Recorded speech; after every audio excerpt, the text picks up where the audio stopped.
चलिए बात करते हैं डीएलएड द्वितीय सेमेस्टर, विषय आपका वर्तमान भारतीय समाज और प्रारंभिक शिक्षा, टारगेट 2025। ठीक है, ये एग्जाम में इस सब्जेक्ट में लड़के और लड़कियां अक्सर बैक लगते हैं, तो इसे अच्छे तरीके से अगर पढ़ेंगे तो बैक लगने का चांस नहीं रहेगा। तो देखिएगा, पहला क्वेश्चन हम लेके आए हैं, परिवार, समाज, राज्य एवं जनसंचार माध्यम किसके प्रभावी कारक है?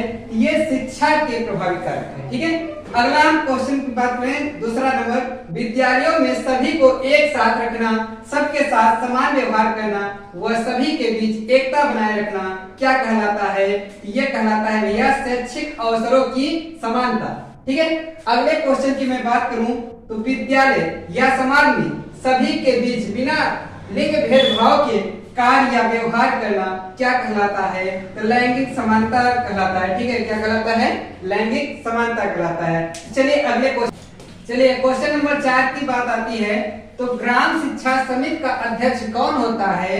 ये ध्यान दीजिएगा, चुहिया सा क्वेश्चन है, ग्राम प्रधान होते हैं। ठीक है, अगला क्वेश्चन की मैं बात करूं, 5वां क्वेश्चन, तो ग्राम शिक्षा समिति का सचिव कौन होता है? तो प्रधानाध्यापक होते हैं। ठीक है, अगला मैं बात करूं तो राज्य शिक्षा संस्थान कहाँ स्थित है? तो इलाहाबाद, जिसे हम प्रयागराज बोलते हैं। ठीक है, अगला क्वेश्चन की मैं बात करूं तो राज्य हिंदी संस्थान कहाँ स्थित है?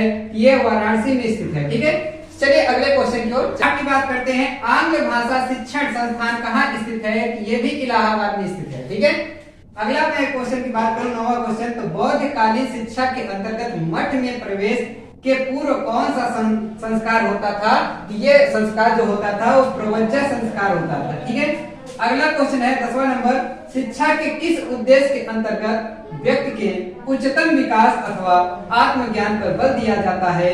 ये आपका आदर्शवाद में ऐसा होता है, आत्मज्ञान पर बल दिया जाता है। तो चलिए अगले क्वेश्चन नंबर 11 पर बात करते हैं, विद्यालय प्रकृति की गोद में स्वतंत्र एवं खुले वातावरण में हो, यह विचार किसने दिया था? ठीक है, ये रूसम महोदय हैं, इन्होंने ही दिया था कि विद्यालय जो होगा वो प्रकृति की गोद में स्वतंत्र एवं खुले वातावरण में हो।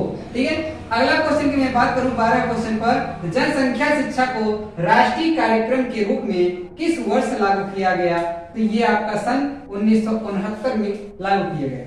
अगला नंबर 13वें क्वेश्चन की मैं बात करूं तो किंडरगार्टन पद्धति के जनक कौन है? ये प्रावल महोदय हैं। ठीक है, प्रावल महोदय किंडरगार्टन पद्धति के क्या है? जनक हैं। तो चलिए क्वेश्चन नंबर 14 की बात करते हैं, खेल विधि के जनक कौन है? तो खेल विधि के जनक प्रावल महोदय ही हैं।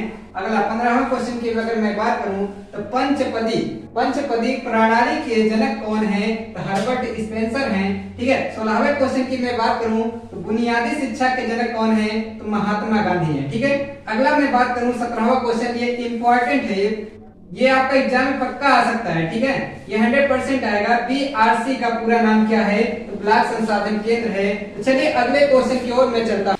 चलिए बात करते हैं 18 नंबर की, एनसीईआरटी का कहाँ है? ठीक है, एनसीईआरटी कहाँ है? तो ये आपका दिल्ली में है। ठीक है, अगले मैं क्वेश्चन की बात करूं 19 नंबर की, तो राज्य शैक्षिक अनुसंधान और प्रशिक्षण परिषद का गठन किस वर्ष में हुआ?